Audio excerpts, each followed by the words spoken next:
The final farewell for Britain's longest reigning monarch, a sombre day of emotion, pomp and ceremony. At 9 a.m, Big Ben rings out clearly for the last time. Every strike afterwards for the rest of September the 19th will be muffled by leather pads.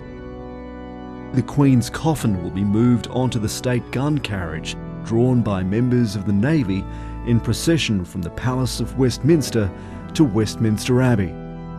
The royal family, including King Charles, will follow the procession. Hundreds of thousands of mourners are expected to line the streets to pay their final respects.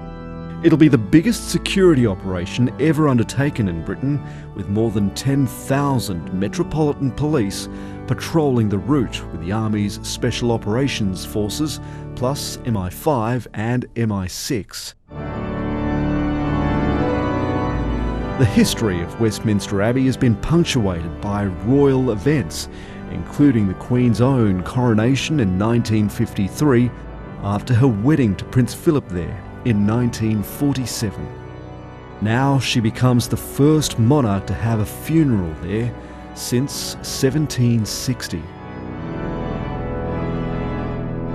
2,000 invited guests will be inside the historic church, including Prime Minister Anthony Albanese and 500 other heads of state and dignitaries.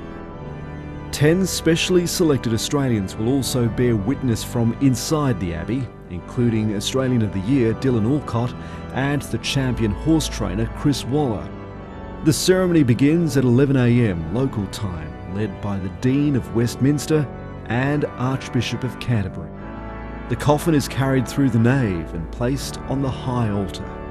In keeping with tradition, the broadcast cameras inside are not permitted to show the royals' faces during prayers. At noon, the last post and reveille are played.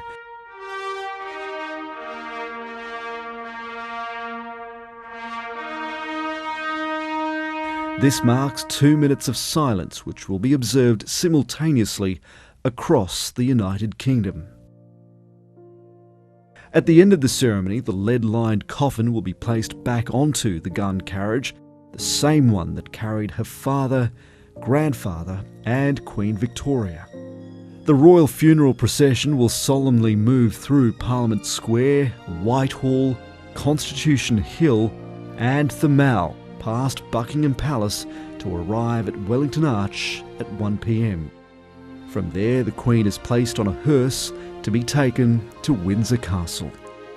The procession will arrive at 3 and continue into St George's Chapel on the castle grounds for a committal service at 4 p.m.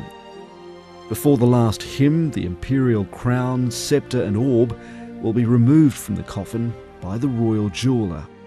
The service ends with a lament played by a lone piper.